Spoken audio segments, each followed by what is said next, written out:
ওই দিন আমার কাজিনের বিয়ে ছিল কক্সবাজারে। আমরা সবাই চলে গেলাম বিয়ে খেতে। দেখুন কত সুন্দর করে বউ ডান্স করতেছে, দেখে কেমন লাগতেছে আপনারা সবাই বলে যাবেন। চট্টগ্রাম থেকে চলে গেলাম বিয়ে খেতে একদম কক্সবাজারে, বিচের পাশেই যেহেতু দিছে সেজন্য আর রেট করলাম না, বললাম একদিকে দুই জিনিস দেখা যাবে, যেমন সমুদ্রের ভিউ দেখছেন পাশে কত বড় একটা সমুদ্র। এটাই প্রথম ছিল জীবনের বিয়ে এবং কক্সবাজার সমুদ্র সৈকত দেখা। কক্সবাজার অবশ্য অনেকবার যাওয়া হয়েছে, কিন্তু এরকম বিয়ে এবং কক্সবাজার একসাথে হয় নাই, এটাই বললাম। এটা ছিল আমার কাজিনের বিয়ে। সবাইকে বলতেছে বউ জিতছে, কিন্তু আমরা বলতেছি ভাই জিতছে, কারণ যেহেতু আমাদের ভাই সেহেতু অবশ্যই ভাবি জিতছে।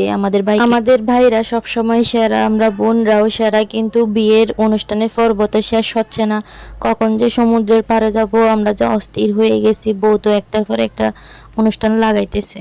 বউয়ের বোনরা সবাই অপেক্ষা করে আছে দুলোভাইকে বরণ করার জন্য, কিন্তু যে পরিমাণ বৃষ্টি আসছে সবাই ভিজে যেতেছে। দোলা তো কোনোভাবে বের হবে না, তার জামা নষ্ট হয়ে যাবে, সেজন্য সে একটা ঘরের মধ্যে দাঁড়িয়ে আছে দেখছেন।